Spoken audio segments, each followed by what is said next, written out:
vers des entités plus stables chimiquement. Il fait partie de la partie du programme intitulée Modélisation de la matière à l'échelle microscopique. Au programme, donc, nous verrons tout d'abord une famille d'éléments chimiques particulières, les gaz nobles. Ensuite, petit 2, nous verrons quelles sont les règles de stabilité chimique. Ensuite, petit 3, nous verrons comment se forment des ions monatomiques stables. Petit 4, nous verrons comment les électrons de valence permettent de former des doublés liants, aussi appelés liaisons de covalence. Ensuite, nous verrons, petit 5, que les électrons de valence forment aussi des doublés non liants. Petit 6, nous verrons comment représenter un schéma de Lewis. Et petit 7, nous évoquerons rapidement la notion d'énergie de liaison. Petit 1, les gaz nobles. Les gaz nobles sont des éléments chimiques regroupés dans la dernière colonne du tableau périodique. Cette famille regroupe l'hélium, symbole He, Z égale 2, le néon, symbole Ne, Z égale 10, l'argon, symbole Ar, Z égale 18, le krypton, symbole Kr, Z égale 36, et le radon, symbole Rn, Z égale 54. Ce sont les éléments chimiques les plus stables du tableau périodique. Ils n'existent que sous cette forme d'atomes et ne participent quasiment à aucune réaction chimique. Leur exceptionnelle stabilité chimique s'explique par une couche de valence saturée, c'est-à-dire entièrement remplie d'électrons. Par exemple, la configuration électronique de l'hélium est 1s2. Sa couche de valence, sa couche numéro 1, est saturée, entièrement remplie par 2 électrons. La configuration électronique du néon est 1s2, 2s2, 2p6. Sa couche de valence, couche numéro 2, est saturée par 8 électrons. La configuration électronique de l'argon est 1s2, 2s2, 2p6, 3s2, 3p6.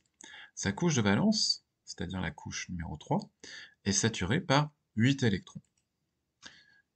Petit 2, les règles de stabilité chimique. Une entité monoatomique est stable si sa configuration électronique est identique à celle du gaz noble le plus proche, dans le tableau périodique.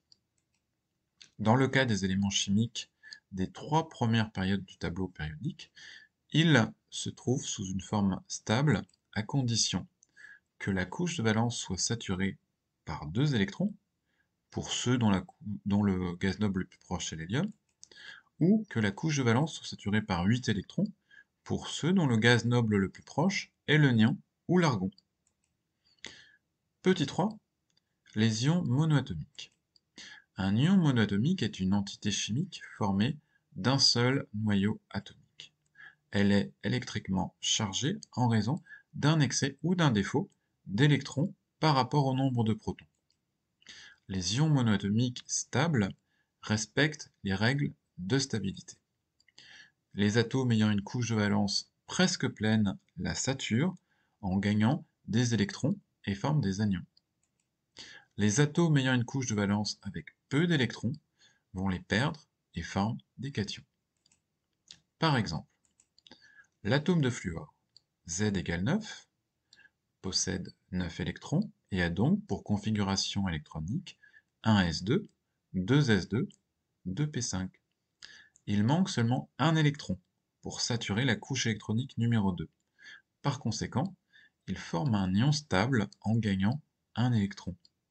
L'ion stable du fluor, qu'on appelle l'ion fluorure, possède donc un excès d'un électron, et il a pour formule chimique F-.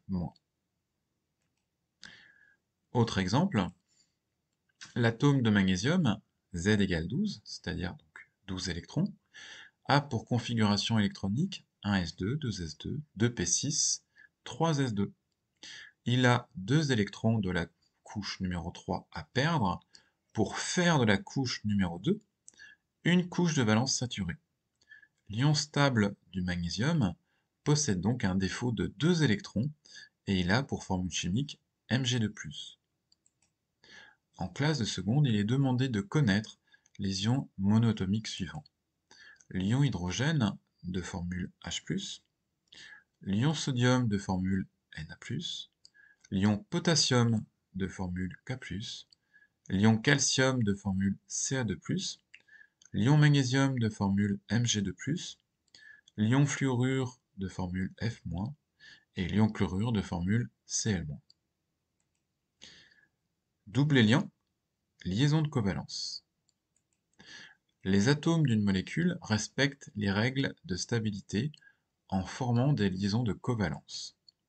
Lorsque deux atomes se lient entre eux, c'est-à-dire lorsqu'ils forment une liaison de covalence, ils mettent chacun en commun l'un de leurs électrons de valence. Chaque atome permet à son partenaire de bénéficier d'un électron supplémentaire qui appartient simultanément aux deux atomes liés. Chaque liaison de covalence formée par un atome lui permet donc d'obtenir un électron supplémentaire, partagé avec son partenaire, dans sa configuration électronique. Les deux électrons mis en commun lors de la formation d'une liaison de covalence entre deux atomes forment ce qu'on appelle un double liant. Pour respecter les règles de stabilité, un atome forme donc autant de liaisons covalentes qu'il manque d'électrons pour saturer sa couche de valence. Exemple. Il manque 4 électrons à l'atome de carbone pour saturer sa couche de valence. Donc il forme toujours 4 liaisons de covalence. Il manque un électron à l'atome d'hydrogène pour saturer sa couche de valence. Par conséquent, il forme toujours une seule liaison de covalence.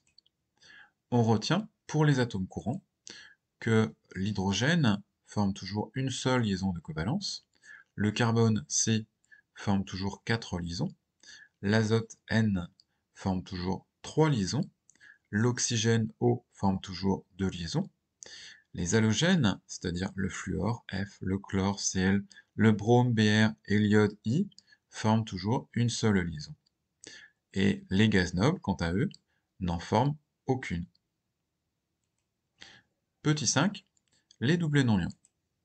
Lorsqu'un atome fait partie d'une molécule, certains électrons de sa couche de valence, certains électrons de valence, sont mis en commun avec les atomes auxquels il est lié.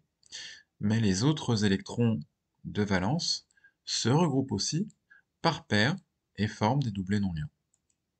Un doublé non liant est donc une paire d'électrons de valence formée par les électrons de valence non engagés dans un doublé liant.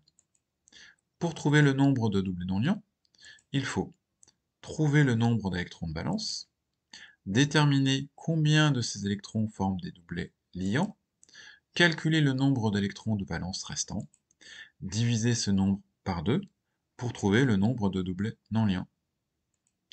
Par exemple, l'oxygène, Z égale 8, possède 8 électrons. Il a donc pour configuration électronique 1s2, 2s2, 2p4. Par conséquent, sa couche de valence, couche numéro 2, comporte 2 plus 4, c'est-à-dire 6 électrons externes, et forme 2 liaisons covalentes pour saturer sa couche externe. Ces 2 liaisons covalentes se forment par la mise en commun de 2 électrons externes. Par conséquent, parmi les 6 électrons externes de l'oxygène, 2 forment des doublés liants, et il en reste 4 qui se regroupent par paires pour former 2 doublés non liants. Chaque atome possède toujours le même nombre de doublés non liants. On peut donc retenir pour les atomes courants que l'atome d'hydrogène ne possède aucun doublé non liant, que l'atome de carbone ne possède lui non plus aucun doublé non liant, l'atome d'azote possède toujours un doublé non liant, l'atome d'oxygène porte toujours 2 doublés non liants, et pour finir, les halogènes, c'est-à-dire le fluor, le chlore, le brome et l'iode, portent toujours 3 doublés non liants. Petit 6, schéma de Lewis. Les schémas de Lewis, aussi appelés représentation ou formule de Lewis, est la représentation d'une molécule comportant tous les doublés, liants ou non liants. Pour établir un schéma de Lewis, il suffit de tenir compte du nombre de liaisons et de doublés non liants associés à chaque atome. Exemple, formule de Lewis de l'eau. L'eau de formule H2O est formée d'un oxygène lié à deux hydrogènes. Comme on l'a indiqué juste avant, l'oxygène porte deux doublets non liants, qu'on mentionne donc sur la formule de Lewis. Quant aux hydrogènes, eux, eh bien, ils n'en portent aucun. Donc il n'est mention d'aucun doublet non liant pour eux. Dernier paragraphe, l'énergie de liaison. L'énergie de liaison va correspondre à l'énergie nécessaire pour rompre une liaison covalente, c'est-à-dire pour séparer deux atomes liés entre eux. C'est terminé.